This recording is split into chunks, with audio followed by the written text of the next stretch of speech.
মমতা বন্দ্যোপাধ্যায় একাধিক যে সরকারি যে প্রোগ্রামগুলো করেন, যেমন ওই মহানায়ক অনুষ্ঠান বা এটসেট্রা এটসেট্রা, বা ওই কেন বঙ্গবিভূষণ, এই প্রোগ্রামগুলোতে যদি তুমি কাউকে ব্ল্যাক লিস্ট করো সেটা সরকারি সিদ্ধান্ত। সরকারি প্রোগ্রাম আর তৃণমূলের প্রোগ্রাম কিন্তু এক নয়। আমি যদি অসহযোগ করি, আমরা গান্ধীজির দেশের লোক, তো আমাকে যদি বয়কট করতে হয়, ফার্স্ট অফ অল আমাকে বয়কট করতে হবে। বয়কট করলে সব রকমভাবে বয়কট করতে হবে। সামাজিক বয়কট তখনই সম্ভব যখন তুমি অর্থনৈতিক বয়কট করবে। তুমি বলো অ্যাজ এ প্রতিবাদী তুমি তৃণমূল পরিচালিত কোনো প্রোগ্রামের পার্ট হবে না। কোথাও না কোথাও আমাদের ইন্টেলিজেন্সের একটা ফেলিয়ার আছে। কীরকম আইন শৃঙ্খলার অবস্থা যে সীমা পেরিয়ে একজন খদ্দের ধরে আনতে পারছে, ভাবো কোন জায়গায় যাচ্ছে। এবং এটা ব্যতিক্রম নয়। দাদা, ইতিমধ্যে আমরা জানি যে শিল্পী বয়কট একটা তত্ত্ব উঠে আসছে। তৃণমূল তরফ থেকে কুণাল ঘোষ তিনি প্রেস কনফারেন্সে এই নিয়ে বক্তব্য রেখেছিলেন।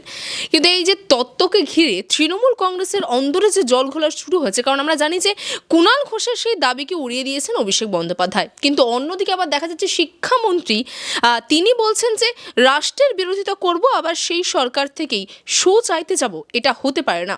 তবে কি মনে হয় যে শাসক দলের মধ্যে দু রকমের মতামত চলছে? আচ্ছা, একটা একটা করে মানে এই প্রশ্নের একাধিক আঙ্গিক আছে, আমাকে একটু সময় দিতে হবে। এক, ব্রাত্য বসু এবং কুণাল ঘোষ এক নয়। ব্রাত্য বসু কিন্তু সরকারের অঙ্গ। ব্রাত্য বসু যে কথাটা বলছেন সেটা সরকারের বক্তব্য বলে আমরা ধরে নিতে পারি। সেই কারণে ব্রাত্য বসুর বক্তব্যের একটা আইনি মান্যতা আছে। কুণাল ঘোষের বক্তব্যটাকে যদি আমি একদম নৈর্ব্যক্তিকভাবে কাটাছেড়া করি, আমি যদি খুব ভুল নয়, উনি যেটা বলেছেন, তৃণমূল নেতা নেত্রী পরিচালিত বা স্পন্সার্ড জলসাতে যারা যারা তৃণমূল সরকারের বিরোধিতা করেছেন, তৃণমূল সরকারকে ফেলে দেওয়ার ডাক দিয়েছেন, তাদের সেই জলসায় না ডাকবার অনুরোধ করেছেন। দুটোর পার্থক্য বুঝতে হবে। সরকারি প্রোগ্রাম যেমন গান মেলা, সরকারি প্রোগ্রাম যেমন ধরো রবীন্দ্র সদনে যে জিনিসটা হচ্ছে, সরকারি প্রোগ্রাম মানে ধরো মমতা বন্দ্যোপাধ্যায় একাধিক যে সরকারি যে প্রোগ্রামগুলো করেন, যেমন ওই মহানায়ক অনুষ্ঠান বা এটসেট্রা এটসেট্রা, বা ওই কেন বঙ্গবিভূষণ, এই প্রোগ্রামগুলোতে যদি তুমি কাউকে ব্ল্যাক লিস্ট করো সেটা সরকারি সিদ্ধান্ত। সেখানে যদি হয়, নিশ্চয়ই সরকারের সেটা করবার কোনো অধিকার থাকতে পারে না। কেন থাকতে পারে না? কারণ সরকার বিরোধী সমর্থক সবার ট্যাক্স পেয়ারের পয়সায় চলছে, ঠিক। কিন্তু তৃণমূল পরিচালিত ক্লাবের প্রোগ্রামে কে আসবে না আসবে সে ব্যাপারে সত্যি আমার বা তোমার কোনো বক্তব্য থাকতে পারে না। যেমন ধরো আমি একটা দুর্গাপুজো করি, এই সামনে একটা ছোট্ট জায়গায় একটা দুর্গাপুজো করি। আমার দুর্গাপুজোতেও জলসায় গান গাইতে লোক আসে। এবার আমার যতটুকু অ্যাফোর্ডেবিলিটি সেই অনুযায়ী আমি আনি। আমি তো আর কুমার শানুকে আনতে পারবো না। কিন্তু সেক্ষেত্রেও আমার একটা পছন্দের মানুষ থাকতেই পারে, আমার যে হয়তো আমার রাজনৈতিক মতাদর্শকে সমর্থন করে। আমি হয়তো কোথাও না কোথাও তাদেরকেই এখানে আমন্ত্রণ জানাই। এবং এটা আমি কেন করতে পারি? কারণ আমি কিন্তু অন্য কারোর টাকায় পুজোটা করছি না, আমি কিন্তু সরকারের টাকায় করছি না, আমি কিন্তু আমার যোগাযোগ দিয়ে, আমার যোগ্যতা দিয়ে আমি একটা দুর্গাপুজো করি। সেম থিং, পাড়ার ক্লাবটা যদি তৃণমূল পরিচালিত বা তৃণমূল স্পন্সর কোনো প্রোগ্রাম হয়, আবার বলছি সরকারি প্রোগ্রাম আর তৃণমূলের প্রোগ্রাম কিন্তু এক নয়। সরকারি প্রোগ্রামে কাউকে বয়কট করবার অধিকার কারণ নেই, কারণ সরকারি প্রোগ্রামটা সরকারি ট্যাক্স পেয়ারের, মানে আমার তোমার ট্যাক্সের পয়সায় হয়। সেখানে লগ্নজিতাও যায়, নচিকেতা চক্রবর্তীও তাই। একজন সরকারের পক্ষে আছে বলেই আর আরেকজন সরকার বিরোধিতা করা বলেই আলাদা করা সম্ভব না, আলাদা করা উচিত নয়। দাদা, তাহলে তৃণমূল কাউন্সিলর আয়োজিত প্রোগ্রাম নিয়ে আপনি কি বলবেন? তৃণমূল কাউন্সিলর আয়োজিত প্রোগ্রাম, ধরো আমি সেই কাউন্সিলরের, আমি শুধু উদ্যোক্তা, আমি পৃষ্ঠপোষক, কিন্তু আমি তো ক্যালকাটা কর্পোরেশনের বাজেটে এটা করছি না। ভালো করে বোঝো, মিউনিসিপ্যালিটিতে কাউন্সিলর, তার পাশাপাশি বা কর্পোরেশনের আমি একটা কাউন্সিলর, তার পাশাপাশি আমি ধরো একটা ব্যবসায়ীও, আমি একটা ক্লাবের নেতা, আমি একটা ক্লাবের দাদা, আমি ক্লাবে একটা পিকনিক যেরকম করি, আমি ক্লাবে দুর্গাপুজো করি, সেরকম আমি একটা দমদম উৎসব করি বা লেকটাউন উৎসব করি, যা খুশি একটা করি। সেটার স্পন্সারটা, সেটা তো ইটেনারিটা আমি তৈরি করছি। সেখানে আমি তোমাকে ডাকবো না রামকে ডাকবো, এটা আমার ডিসিশন। এখানে কেউ কাউকে বলতে পারে না। সেই ডিসিশনটা কিসের ভিত্তিতে হবে না হবে সে ব্যাপারে কেউ কাউকে প্রশ্ন করতে পারে না। এবং লেটস কল স্পেড আ স্পেড। এই মুহূর্তে দাঁড়িয়ে আমি আর তুমি যখন আলোচনা করছি, আমি তোমার যে কথাটা বললাম, এটা সরকারি এবং বেসরকারির পার্থক্যটা বোঝালাম। বামফ্রন্টের সময়ও তুমি দেখবে যে সৌমিত্র চট্টোপাধ্যায়, অনিল চ্যাটার্জি, অনুপ কুমার, এবং এরা কিন্তু অভিনেতা হিসেবে পার এক্সেলেন্স ছিলেন, এবং তার পাশাপাশি এদের একটা বামপন্থী সত্তাও ছিল, এবং তারা বামফ্রন্টের সমর্থক ছিলেন, এবং তাতে কোনো অসুবিধা নেই, এবং তারা বিভিন্ন বামপন্থী প্রোগ্রামের অটোমেটিক্যালি চয়েস ছিলেন। উৎপলেন্দু চৌধুরী বা এরকম আমি একাধিক নাম বলতে পারি। এবার সেই সময় দাঁড়িয়ে এরকম বিতর্কও হয়েছিল যে উত্তম কুমারকে শেষ যাত্রায় বামফ্রন্ট সরকারের তরফ থেকে যথাযোগ্য মর্যাদা দেওয়া হয়নি। তাকে ইভিন টেকনিশিয়ান স্টুডিও থেকে তখন তো নন্দন ছিল না, রবীন্দ্র সদনেও আনতে দেওয়া হয়নি। সুব্রত মুখার্জি একমাত্র কংগ্রেসের তরফ থেকে করেন, কারণ উত্তম কুমার নাকি মানে শেষ দিন পর্যন্ত কংগ্রেসি মনোভাবাপন্ন ছিলেন, এবং বামফ্রন্ট সরকার নাকি তাকে সুযোগ দেন।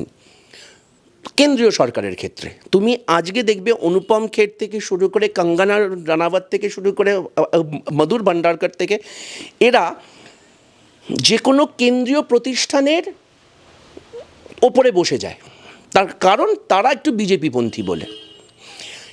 তাদের থেকে অথচ উল্টো দিকে যারা সমালোচনা করে, সেটা শাবানা আজমি হতে পারেন, সেটা জাভেদ আখতার হতে পারেন, তারা যেহেতু বিজেপির বিরোধিতা করেন, তারা তাদের যোগ্য সম্মানটা পান না। কিন্তু এক্ষেত্রে সমালোচনাটা আমরা করতে পারি, কারণ এটা সরকারি পদ। কালকে যদি বিজেপি উত্তরপ্রদেশে একটা মহাকুম্ভ সঙ্গীত মেলা আয়োজন করে, সেটা বিজেপির প্রোগ্রাম, সেখানে বিজেপি যদি না ডাকে, that is absolutely their discretion, আমার তাতে কিছু বলবার থাকবে না, কারণ সেটা ট্যাক্স পেয়ারের পয়সায় হচ্ছে না। দুটোর পার্থক্য বুঝতে হবে। তার পাশাপাশি উল্টো পক্ষের মানুষ যারা আমরা বিরোধিতা করেছি, আমরা বুক বাজিয়ে বিরোধিতা করেছি, আমাদেরও কিন্তু সেই মেরুদণ্ডটা আমাদের জায়গায় শক্ত থাকতে হবে। আমি যদি সরকারকে বদলে দেওয়ার ডাক দিই, আমি যদি পুলিশকে দলদাস বলি, আমি একজনের নাম তোমাদের চ্যানেলের মাধ্যমেই বলছি, অরিত্র দত্ত বণিক। সব জায়গাতে মানে থ্রু আউট গত 3 মাস দেখবে তা মানে পুলিশের বাপান্ত করেছে, এবং সে পুলিশ দলদাস, চটিচাটা ইত্যাদি, ঠিক আছে। গত 3 দিন আগে অরিত্রর একটা পোস্ট, অরিত্র একটা প্রোডাকশানের সঙ্গে যুক্ত হয়েছে, যেটা হচ্ছে কলকাতা পুলিশের নিজস্ব তদন্তে নিয়ে আছে, এবং সেখানে মুরলীধর শর্মা এবং ইত্যাদি তারা গান লিখেছেন ইত্যাদি, এবং সেটা নিয়েও থ্যাংক ইউ গিভিং একটা পোস্ট লিখেছে। এবার কোথাও না কোথাও গিয়ে আমাকে একটা লাইন ড্র করতে হবে। আমি যদি অসহযোগ করি, আমরা গান্ধীজির দেশের লোক, তো আমাকে যদি বয়কট করতে হয়, ফার্স্ট অফ অল আমাকে বয়কট করতে হবে। এটা তো হতে পারে না আমি সবাইকে বলবো যে এই রাজ্য সরকারকে বয়কট করুন, অথচ আমি আমার জীবিকার জন্যে এদের সঙ্গে সমঝোতা রেখে চলবো। এটা হতে পারে না। বয়কট করতে গেলে ফার্স্টে আমাকে দৃষ্টান্ত স্থাপন করতে হবে। তাতে যদি আমি 4টে শো কম পাই, 5টা শুটিং না করতে পারবো না, আমাকে বিকল্প জীবিকা খুঁজতে হবে। আমি কখনো লোকজনকে বলতে পারি না আপনারা বয়কট করুন, অথচ আমি সেই লোকগুলোর সঙ্গে, সেটা তৃণমূলের সাংসদের স্পন্সর মানে সাংসদের প্রযোজিত সিনেমায় অভিনয় হতে পারে। আমার তো সত্যি ভাবতে অবাক লাগে যে তৃণমূল এবং বিজেপি এত যুযুধান, সেই তৃণমূলের প্রডিউসার দেবের পরিচালনায় বা সোহমের পরিচালনায়, যারা শুধু অভিনেতা নয়, তৃণমূলের সাংসদ বিধায়ক মিঠুন চক্রবর্তী অভিনয় করেন, এদের অভিনয় সত্তা নিয়ে আমার কোনো রকম কোনো প্রশ্ন নেই। কিন্তু তুমি সারা রাজ্যের লোককে খেপাচ্ছ, তার পাশাপাশি সিনেমার সামনে একই অ্যাঙ্গেলে দাঁড়াচ্ছ না, এটা আমার জীবিকার স্বাধীনতা। এটা আমার শিল্পের স্বাধীনতা। সেই স্বাধীনতাকে যদি গুরুত্ব দিতে হয়, তাহলে এই প্রশ্নটা আমরা কি করে করি যে তৃণমূলের কোনো নেতার জন্যে অন্য কোনো পার্টির লোক কেন উকিল হিসেবে দাঁড়াচ্ছে? সেটাও তো তার জীবিকার স্বাধীনতা। এটা তো হতে পারে না যে শিল্পের স্বাধীনতাটা অন্য সব দিক থেকে আলাদা থাকবে। বয়কট করলে সব রকমভাবে বয়কট করতে হবে। সামাজিক বয়কট তখনই সম্ভব যখন তুমি অর্থনৈতিক বয়কট করবে। তুমি বলো অ্যাজ এ প্রতিবাদী, তুমি তৃণমূল পরিচালিত কোনো প্রোগ্রামের পার্ট হবে না। সেটা না হলে কি তোমার বাড়িতে হাঁড়ি চাপবে না? এটা তো নয়। হয়তো 10 টাকার জায়গায় 3 টাকা আয় হবে। সেই দৃঢ়তা তোমাকে সমাজের সামনে দেখাতে হবে, তবে না সাধারণ মানুষ উদ্বুদ্ধ হবে। তোমরা তো রোল মডেল, তোমরা তো সেলিব্রিটি, এমনি সেলিব্রিটি নও। এটা তো হতে পারে না যে আমি তৃণমূলের একজন প্রডিউসারের বা একজন কাউন্সিলরের প্রোগ্রামে গিয়ে গান গাইবো, তারপর বলবো শিল্পের স্বাধীনতা। ছেলে খেলা হচ্ছে নাকি? নিজের বেলা আটিসাটি, পরের বেলা দাঁত কপাটি, এটা তো হতে পারবে না বাবু। এটা 1 নম্বর। আর তার পাশাপাশি আগের বার যে কথাটা বললাম সেটাও প্রণিধানযোগ্য, সরকারি অনুষ্ঠান এবং বেসরকারি অনুষ্ঠান কিন্তু এক নয়। আমি বিধায়ক সত্তা, আমার বিধানসভার ফান্ডে, আমার সাংসদের ফান্ডে, আমার সরকারের ফান্ডে যে প্রোগ্রাম হবে সেখানে কাউকে ব্রাপ্ত করা যাবে না। নোবডি মিন্স নোবডি, সেটা আমার ভারতবর্ষের সংবিধান বলে, আর্টিকেল 14। পাশাপাশি আমি ব্যক্তিগত উদ্যোগে আমি যদি কোনো প্রোগ্রাম অর্গানাইজ করি, সেখানে আমি কাকে ডাকবো, ঠিক যেরকম আমার বাড়ির অনুষ্ঠানে আমার অনেক, এই তোমাদের সুবাদেই বলো, আমার অনেক তৃণমূলের বন্ধু আছে, অনেক বিজেপির বন্ধু আছে, অনেক সিপিএমের বন্ধু আছে। আমি আমার মেয়ের জন্মদিনে কাকে ডাকবো না ডাকবো আমার ডিসক্রিপশন। এটা আমি কাউকে বলতে পারি না, and that applies to everybody. এটাও তাই। এই প্রোগ্রামটা হয়তো একটু বড় স্তরে হচ্ছে, বাট এটা ব্যক্তিগত উদ্যোগের প্রোগ্রাম, এটা সরকার ইনভলভ নয়। তো সেখানে আমি কাকে ডাকবো না ডাকবো এটা আমার সিদ্ধান্ত। এই ব্যাপারে কারো প্রশ্ন থাকতে পারে না। আচ্ছা দাদা, একটু অন্য প্রসঙ্গে যাবো। শেষ প্রশ্ন, যে ইতিমধ্যে আমরা জানি যে বাংলার অভ্যন্তরীণ নিরাপত্তা এবং দেশের বহিরাগত নিরাপত্তা নিয়ে একটা বড় প্রশ্ন এখন জঙ্গি। আমরা প্রতিনিয়ত খবর শুনছি, কখনো বাংলায়, কখনো অসমে, কখনো কেরলে জঙ্গি ধরা পড়ছে। এবং এই জঙ্গি বিতর্কের মধ্যেই দেখা যাচ্ছে অভিষেক ব্যানার্জি তিনি বলছেন যে বিএসএফ জঙ্গি ঢোকাচ্ছে, আবার তৃণমূল থেকে কল্যাণ ব্যানার্জি তিনি বলছেন যে না, মূলত সুকান্ত, যিনি বিজেপির একদম এখন মন্ত্রী পদে রয়েছেন এবং সাংসদ রয়েছেন, তিনি মানে জঙ্গি ঢোকাচ্ছে। মানে দেখা যাচ্ছে দুই তরফ থেকেই জঙ্গি ঢোকানো নিয়ে প্রশ্ন উঠছে। আবার এদিক থেকে বিজেপির থেকে যে বক্তব্য বলছে যে জঙ্গি ঢুকছে, কিন্তু তাদের যে পাসপোর্ট থেকে শুরু করে অন্যান্য যে সমস্ত নথিপত্র সেগুলো এই রাজ্যে তৈরি হচ্ছে কারণ প্রশাসনিকভাবে সহযোগিতা পাচ্ছে। মানে একে অপরকে যে দোষ দেওয়ার বিষয়টি চলছে, এই বিষয়টিকে কীভাবে দেখছো বা সম্পূর্ণ বিষয়টিকে কীভাবে দেখছো? এক, বাংলার সমগ্র সীমান্ত যে পোরাস, মানে সমগ্র সীমান্তর অনুপ্রবেশ যে ঘটে, এটা অস্বীকার করার কোনো অর্থ নেই। এবং এটা শুধুমাত্র বাংলায় ঘটে এটা বললে সত্যের অপলাপ হবে। আসামের মুখ্যমন্ত্রী, ত্রিপুরার মুখ্যমন্ত্রী, মানে দুজনেই বিএসএফকে এই ব্যাপারে বারবার বলেছেন যে আপনারা একটু সজাগ হন যাতে অনুপ্রবেশকারীরা না ঢুকতে পারে, কারণ অনুপ্রবেশকারীরা ওই সব জায়গা থেকেও গ্রেফতার হচ্ছে এবং হিন্দু মুসলিম ব্যতি রেখে, এবং সেটা সবকটা নিউজ চ্যানেলেই এসছে। এবং তার সবথেকে বড় কারণটা হচ্ছে এই ভারত বাংলাদেশের যে সীমান্ত, সেই সীমান্ত সব জায়গাতেই কাঁটাতার দেওয়া সম্ভব হয়নি, বা কাঁটাতার থাকলেও সব জায়গাতে, অনেক জায়গাতে নদী আছে, অনেক জায়গায় জঙ্গল আছে, অনেক জায়গায় পাহাড় আছে, এবং এটা সম্ভব নয়। এটা এক। দুই, ভারতবর্ষের সার্বভৌমত্বের প্রশ্নে, ভারতবর্ষের সুরক্ষার প্রশ্নে কোনো রকম আমরা ওরা নয়। ভারতীয় সরকার এবং ভারতের সীমা সুরক্ষা বল মানে বিএসএফ যা সিদ্ধান্ত নেবে আমরা তার সঙ্গে আছি। ভারতবর্ষের সুরক্ষা সবার আগে। কিন্তু দুর্ভাগ্যের জায়গাটা হচ্ছে এই ভারতবর্ষের সীমা সুরক্ষাটা, আমার আদি বাড়ি, আমার জন্ম হচ্ছে কি বসিরহাটে, এবং আমি ছোটোবেলা থেকে দেখে এসছি, সেটা টাকি বলো বা বসিরহাট বলো বা তার অদূরে গোজারাঙ্গা বর্ডার বলো, দুর্গাপুজো হোক বা যাই হোক না কেন, আমাদের সেই সময় যে ভাসান হতো, আমাদের মাঝখানে একদিকে বিডিআর থাকতো, একদিকে বিএসএফ থাকতো এবং আমাদের সেখানে ভাসান হতো। আমি এই সিদ্ধান্তটা মানে এই তথ্যটা এই কারণে উল্লেখ করলাম যে ভারতবর্ষের সীমান্ত সমস্যাটা নতুন নয়, কিন্তু অনুপ্রবেশটাও হয়তো নতুন নয়, কিন্তু সেটাই যে জঙ্গি হওয়া বা না হওয়া, সেক্ষেত্রে কোথাও না কোথাও আমাদের ইন্টেলিজেন্সের একটা ফেলিয়ার আছে। এক কিন্তু এই যে রাজনৈতিকভাবে দোষারোপ করা হচ্ছে, অভিষেক ব্যানার্জি বলছেন বিএসএফ জঙ্গি ঢোকাচ্ছে, অনেকে কল্যাণ ব্যানার্জি বলছেন যে সুকান্ত মজুমদার জঙ্গি ঢোকাচ্ছে। এই যে যে দোষারোপ বিষয়টাকে দেখো, এই জিনিসগুলোই তো আমি যেটা তোমাকে অন্য প্রসঙ্গে একটু আগে বললাম, যে আমরা যদি আমাদের সাংসদদের ঠিকমতো চুজ না করি তাহলে এরম বালখিল্যতাগুলো আমাদের দেখতে হবে।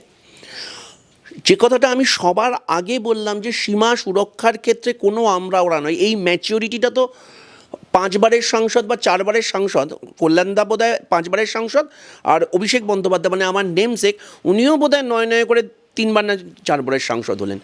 এই ম্যাচুরিটি এক্সপেক্ট করেছি। হ্যাঁ, সব বিএসএফ সৎ নয়, সেই বিএসএফের প্রতি অভিযোগ আছে, সে বিএসএফ নিজের আধিকারিকদের অতীতে গ্রেফতার করেছে, ভবিষ্যতেও হয়তো হবে, সব স্বীকার করে নিলাম, কিন্তু ভারতবর্ষে তো আগে প্রতিষ্ঠানকে গুরুত্ব দিতে হবে, নাহলে তো আমরা বাংলাদেশ হয়ে যাব। হ্যাভিং সেড দ্যাট, এটা অস্বীকার করার সত্যিই জায়গা নেই যে গত 13 বছরে যে কোনো কারণে হোক, ইনফ্যাক্ট আমি তোমাকে একটা ইনস্ট্যান্স দিতে চাই, তোমরা তো অনেককে সাক্ষাৎকার নাও, আমার এই প্রশ্নটা বা রেফারেন্স নিয়েও সিপিএমের সায়ন ব্যানার্জিকে প্রশ্ন করে, ও আমার সঙ্গে সহমত হবে, কারণ এই কেসটাও নিজে লড়েছিল। দক্ষিণ 24 পরগনায় একটা কেস লড়েছিল, সেই কেসটাতে সোনারপুরের ঘটনা আমি খুব ভুল না হলে, সেই মহিলা, মুসলিম মহিলা, তার স্বামীর বিরুদ্ধে যে ডোমেস্টিক ভায়োলেন্সের অভিযোগ এনেছিল, তার কারণটাতে একটা খুব গুরুত্বপূর্ণ অভিযোগ ছিল, সীমা পেরিয়ে নাকি তার বর খদ্দের ধরে আনতো তার বউকে দিয়ে দেহ ব্যবসা করবার জন্যে। তাহলে ভাবো, অনুপ্রবেশ ভুলে যাও, মানে আমার কীরকম আইন শৃঙ্খলার অবস্থা যে সীমা পেরিয়ে একজন খদ্দের ধরে আনতে পারছে, ভাবো কোন জায়গায় যাচ্ছে। এবং এটা ব্যতিক্রম নয়, দুর্গাপুজোর সময় আমরা বারাসাত থেকে ধরা পড়েছে দেখেছি, যে ডাকাতি করতে গিয়ে ধরা পড়লো, কারণ ওই সময় মানুষজন তো একটু ঘুরতে টুরতে যায়, সোনারপুরে ঘুরতে ঘুরতে যায়। তার মানে আমি উত্তর 24 পরগনার ঘটনা বললাম, দক্ষিণ 24 পরগনার ঘটনা বললাম, যেটা তোমার জেলা নদিয়া একই ঘটনা ঘটছে। তাহলে এই মুহূর্তে দাঁড়িয়ে এটা তো আমি তো আর ভূগোলটা চেঞ্জ করতে পারবো না, হঠাৎ করে বাংলাদেশকে তো আমি সরিয়ে বঙ্গোপসাগরে ফেলে দিতে পারবো না, বাংলাদেশের সঙ্গে আমি সীমান্ত শেয়ার করি, এটা বাস্তব। তাহলে সেখানে দাঁড়িয়ে কেন্দ্রীয় সরকার এবং রাজ্য সরকারের ভেতর সমন্বয় প্রয়োজন, যাতে সীমান্তটা সুরক্ষিত থাকে। তার পাশাপাশি অ্যাজ এ কমিউনিটি, এটা আমার আপনার সবার ক্ষেত্রে প্রযোজ্য, অনুপ্রবেশকারীরা যখন আসে তারা মহাশূন্যে বিলীন হয়ে যায় না। যদি কোথাও আপনারা কাউকে বাড়ি ভাড়া দিচ্ছেন, বা কারণ দেখুন, কেউ তো প্রথম দিন এসেই বাড়ি কিনতে পারে না, যদি কাউকে দেখেন তার কিন্তু নথিগুলোকে দয়া করে যাচাই করুন এবং ভারতবর্ষের আইন অনুযায়ী লোকাল পুলিশের সঙ্গে শেয়ার করুন। হ্যাঁ, লোকাল পুলিশ অনেক ক্ষেত্রে আপনাদের হ্যারাস করে, যেই মুহূর্তে বাড়ি ভাড়া দেওয়ার জন্য আপনারা যান, আমরা জানি যে লোকাল পুলিশ বলে, আরে আপনারা তো ভাড়া দিচ্ছেন, আমাদেরকে একটু নজরানা দিয়ে যান। হ্যাঁ, এই অসভ্যতামিগুলো লোকাল থানাগুলো করে, সেই কারণে আপনারা হয়তো জমা দিতে চান না, বাট দয়া করে যান এবং পাড়ার ক্লাবেদেরকেও জানান, কারণ আমাদেরকেও কিন্তু সজাগ থাকতে হবে। শুধু মানে আমাদের ভারতবর্ষের জনসংখ্যাটা এমন, এখানে কিন্তু প্রত্যেক পাড়ায় একজন করে পুলিশ মোতায়েন করা সম্ভব নয়। আমি আপনি যদি সজাগ না হই, এদের ভেতর থেকেই স্লিপার সেল হবে এবং নেতা নেত্রী আমরা ওরা করবে, রাস্তায় দাঁড়িয়ে ঝামেলা করবে, রাস্তায় দাঁড়িয়ে মারামারি করবে, তারপরে সংসদে একই সংসদ হলে বসে লাঞ্চ করবে। কিন্তু যখন বোমটা ফাটবে তখন আমার আপনার বাড়ির সাধারণ মানুষ, আমার আপনার বাড়ির ছেলে বউরা কিন্তু আক্রান্ত হবে। তাই আমাকে আপনাকে সজাগ হতে হবে। এর ক্ষেত্রে কোনো রকম আমরা ওরা রাখবেন না। দেশ বাঁচলে আমরা সবাই বাঁচব। এবং এক্ষেত্রে দুর্ভাগ্যবশত এই সরকার, যার নাকি ডিফেন্স বাজেট, এবং এক্ষেত্রে আমি কেন্দ্রীয় সরকারের কথা বলছি, ডিফেন্স বাজেট স্বাধীনতার পর সব থেকে বেশি, তার ভেতর একটা ইন্টেলিজেন্সের জন্য খরচা হয়, মেশিনারিজ বলুন, ইন্টারনেট বলুন, স্যাটেলাইট বলুন, মানুষ বলুন। তারপরেও বিজেপি শাসিত রাজ্যের মুখ্যমন্ত্রী আসাম এবং ত্রিপুরা অভিযোগ করছে কেন এত অনুপ্রবেশ ঘটছে। তাই আমি আপনাদেরকেও বলছি, অভিযোগ তো যখন মানে তাহলে আপনারা বুঝতে পারছেন যে অ্যাকচুয়াল অবস্থাটা কী। তো সেখানে, এবং আমার কথা বিশ্বাস করতে হবে না, আপনারা যে কোনো সর্বভারতীয় নিউজ পেপারে সার্চ করুন যে আসামের মুখ্যমন্ত্রী বিএসএফ সম্বন্ধে কী উক্তি করেছেন, ত্রিপুরার মুখ্যমন্ত্রী বিএসএফ সম্বন্ধে কী উক্তি করেছেন, আপনারা পেয়ে যাবেন। এবং সেটা গত 9ই আগস্ট থেকে শুরু হওয়া বাংলাদেশ সমস্যার পর বারবার সেই উক্তি করেছেন তারা। সেখানে দাঁড়িয়ে আমরা ওরা লড়াই করে কোনো লাভ নেই, আপনি বাঁচলে বাবার না। তো সেখানে দাঁড়িয়ে আপনাকে সজাগ হতে হবে। তৃণমূল, বিজেপি কেউ আপনাকে বাঁচাবে না। আপনাকে আপনার সমাজ বাঁচাবে, আপনাকে আপনার কমিউনিটি বাঁচাবে, আপনাকে আপনার পাড়া বাঁচাবে। কোথাও যদি দেখেন সন্দেহভাজন কোনো লোক আসছে, শুধুমাত্র দাড়ি টুপির ভিত্তিতে কিন্তু নয়, সন্দেহভাজন মানে অপরিচিত, অজ্ঞাত পরিচয় এবং যাদের চলাফেরার ভেতর একটা সন্দেহজনক ব্যাপার আছে, আপনাদের কাউকে গোয়েন্দা হতে হবে না। দরকার পড়লে পুলিশের সঙ্গে কথা বলুন, নাগরিক হিসেবে দায়িত্ব পালন করুন, তাহলেই দেশ সুরক্ষিত থাকবে। অভিষেক ব্যানার্জি কী বললেন, কল্যাণ ব্যানার্জি কী বললেন, তার প্রতিক্রিয়া দিতে গিয়ে শুভেন্দু অধিকারী কী বললেন, তাতে আপনার কিচ্ছু লাভ হবে না। বোমটা ফাটলে আপনি মারা যাবেন, এটা মাথায় রাখবেন। ভালো থাকবেন। বাংলা হান্টের আরও খবর দেখতে নজর রাখুন। বাংলা খবর মানেই বাংলা হান্ট।